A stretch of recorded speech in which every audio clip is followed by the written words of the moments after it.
Hello, friends. This is Padma from Padma's Home Stories. I hope you're all doing good. And இன்னைக்கு என்ன நம்ம kitchen routine and என்ன சமையல்ங்கிறது பார்க்கலாம்.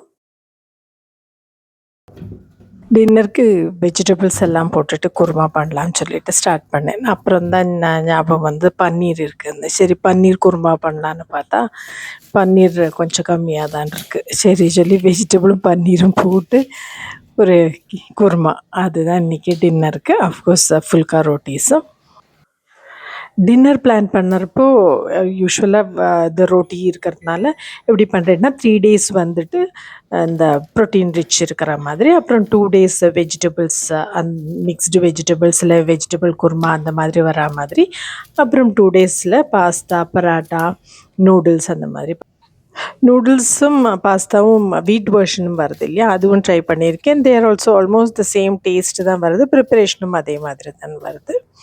அப்புறம் இன்றைக்கி எப்படி பண்ணுறதுங்கிறது பார்க்கலாம். வதக்கிற வெஜிடபிள்ஸ் எல்லாம் செப்பரேட்டாக ஒரு குரூப்பாக வச்சுட்டுருக்கேன். கேப்சிகம், டொமேட்டோ அண்ட் ஆனியன், அப்புறம் கேரட்டும் பொட்டேட்டோஸும் கொஞ்சம் ரோஸ்ட் பண்ணி ஹாஃப் குக் பண்ணுறதுக்கு. இது பன்னீர் வந்துட்டு ட்ரை பண்ணுறது, வாட்டரில் எடுக்கிறதுக்கு. மசாலா ஆஸ் யூஷுவல் நம்ம எல்லா குருமாக்கும் போட்டுக்கிற மாதிரி எல்லா மசாலாவும் தேங்காய், காஷ்யூ, அப்புறம் கஸ்கஸ் இதெல்லாம் போட்டு பாலில் அரைச்சி எடுத்துக்க வேண்டியது.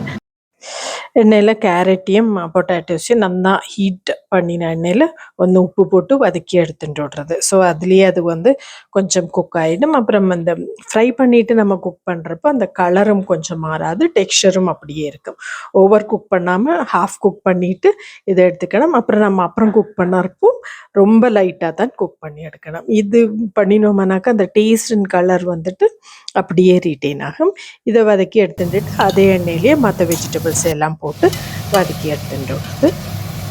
எல்லாத்துக்கும் உப்பு அப்பப்போ வதக்கிறப்பவே ஆட் பண்ணிட்டு விடுறது. மஞ்சப்பொடி ரொம்ப லைட்டாக தான் போட்டிருக்கேன்.